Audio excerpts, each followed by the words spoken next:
Olá pessoal, graça e paz. Bem-vindo e bem-vinda à nossa jornada de estudos acerca dos dons espirituais.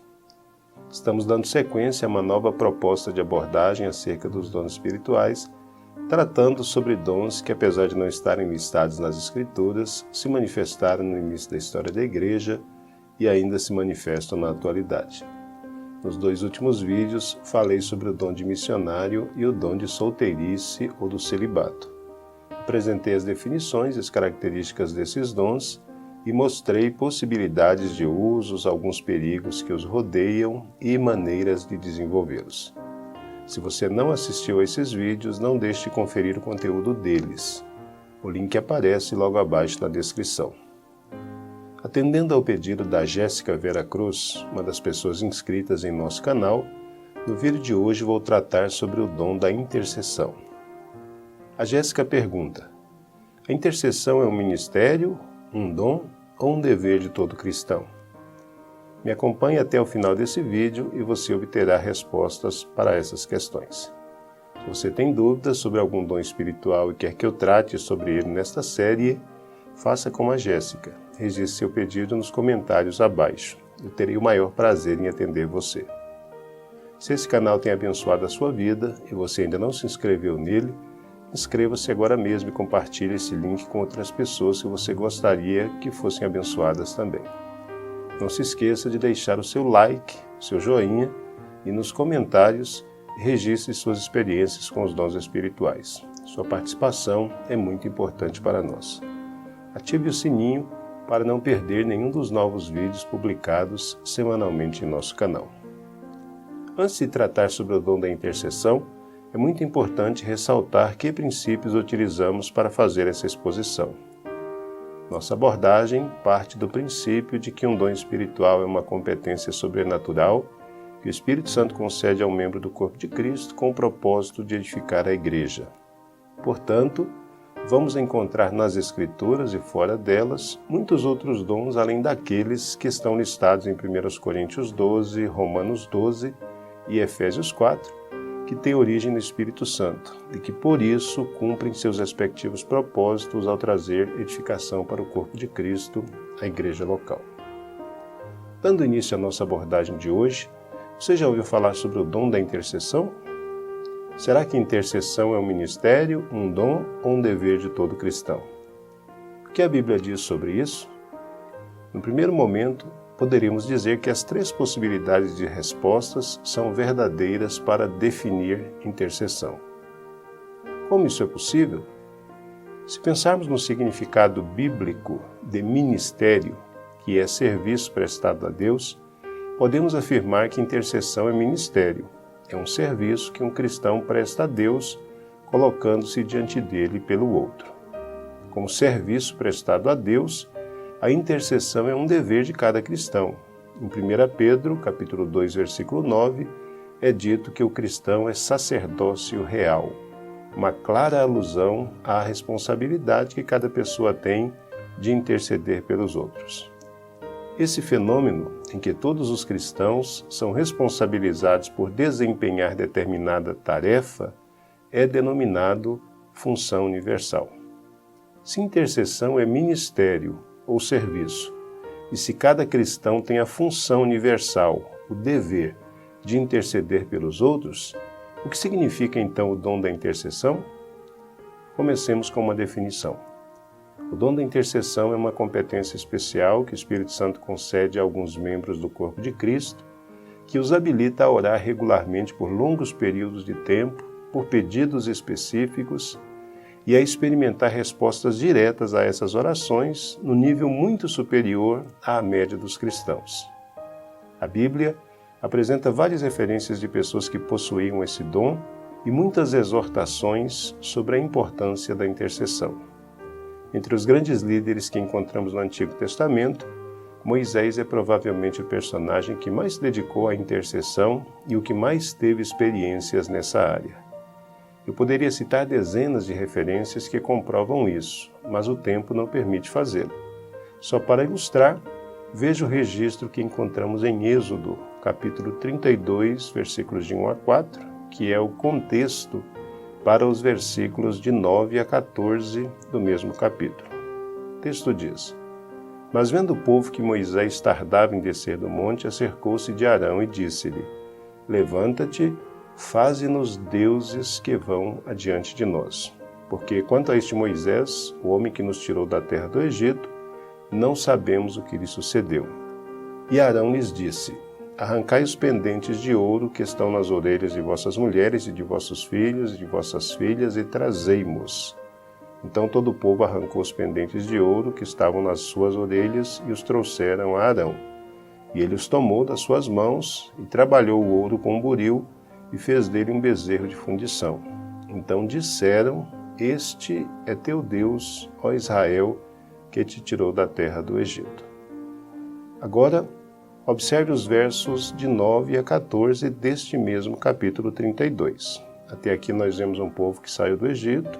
Esse povo está diante de Deus no Monte Sinai. Moisés sobe para receber as leis de Deus. E como Moisés fica por um período longo no Sinai, um período de 40 dias, o povo desiste de esperá-lo, pede a Arão, o seu irmão, o sacerdote, que faça deuses que os conduzam, que os guie pelo deserto.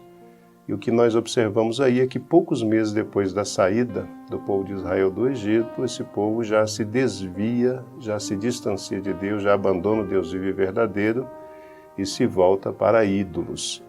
Esses versículos que vou ler agora, os versos 9 a 14 deste capítulo 32 do Êxodo, mostra Moisés se colocando diante de Deus e intercedendo por esse povo que havia se afastado, que havia se desviado de Deus ali no Monte Sinai.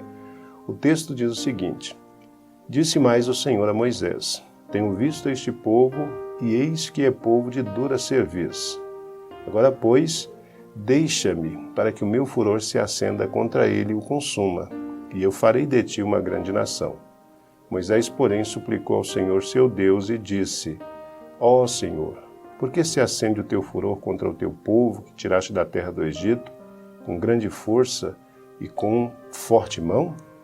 Porque hão de falar os egípcios, dizendo: Para mal os tirou, para matá-los nos montes e para destruí-los da face da terra? Torna-te do furor da tua ira e arrepende-te deste mal contra o teu povo.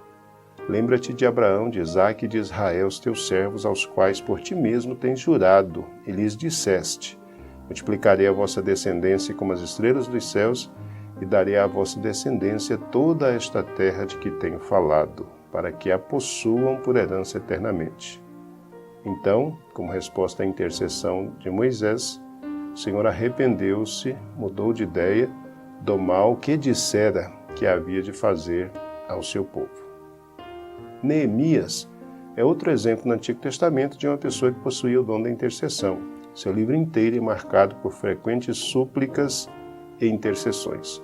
Só para exemplificar, Neemias capítulo 1, versículos de 1 a 6. O texto diz: As palavras de Neemias, filho de Racalias.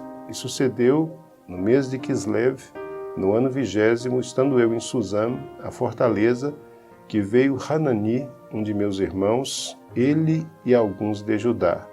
E perguntei-lhes pelos judeus que escaparam e que restavam do cativeiro e acerca de Jerusalém. E disseram-me: Os restantes que ficaram do cativeiro lá na província estão em grande miséria e desprezo, e o muro de Jerusalém fendido e as suas portas queimadas a fogo. E sucedeu que, ouvindo eu estas palavras, assentei-me, chorei e lamentei por alguns dias, e estive jejuando e orando perante o Deus dos céus. E disse-lhe: Ah, Senhor Deus dos céus, Deus grande e terrível, que guarda a aliança e a benignidade para com aqueles que o amam e guardam seus mandamentos.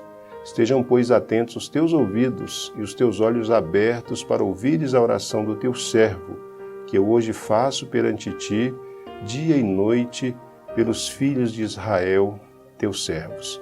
E faço confissão pelos pecados dos filhos de Israel que temos cometido contra ti. Também eu e a casa de meu pai temos pecado. No Novo Testamento, nós temos dois exemplos importantes de pessoas que desempenharam e desempenharam bem o dom da intercessão. Nós temos o caso do próprio Jesus, o mestre por excelência da intercessão e da oração, e o caso do apóstolo Paulo.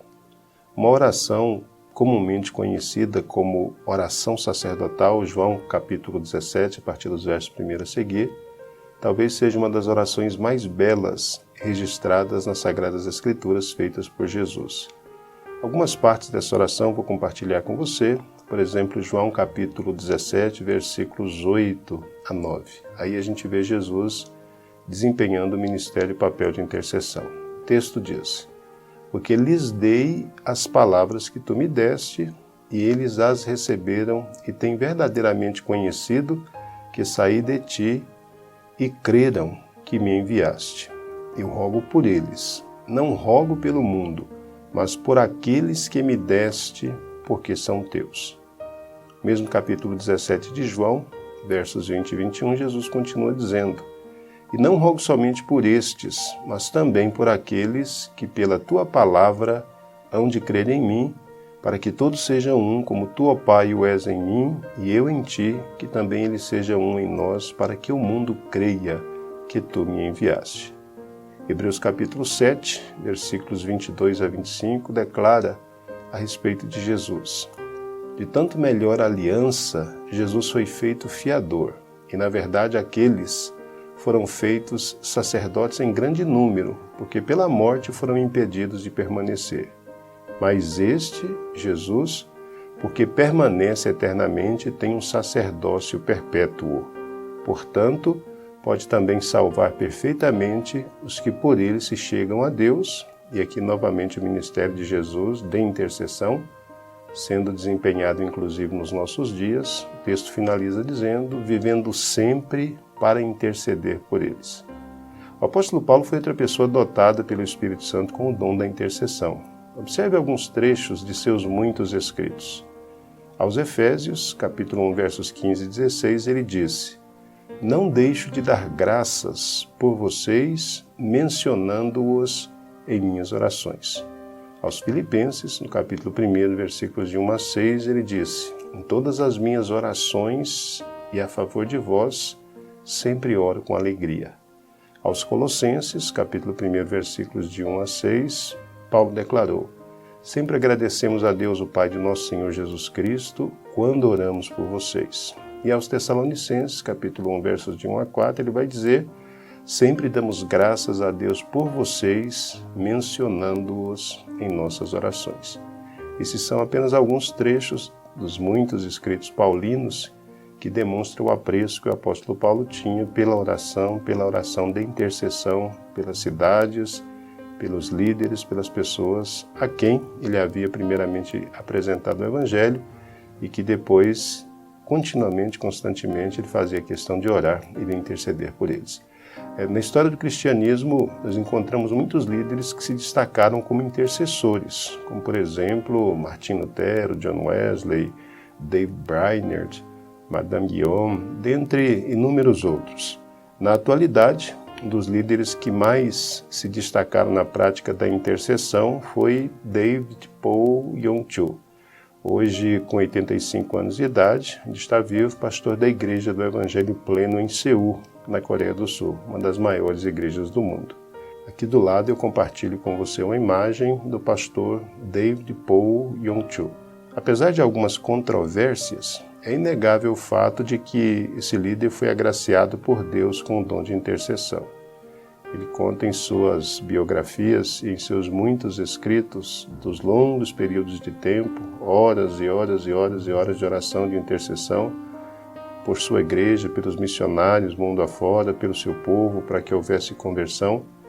E é possível que o ministério de David Paul Yong-Cho tenha sido, de fato, um dos muitos ministérios e instrumentos que Deus usou para que a Coreia do Sul pudesse ser alcançada com a graça e com a misericórdia de Deus.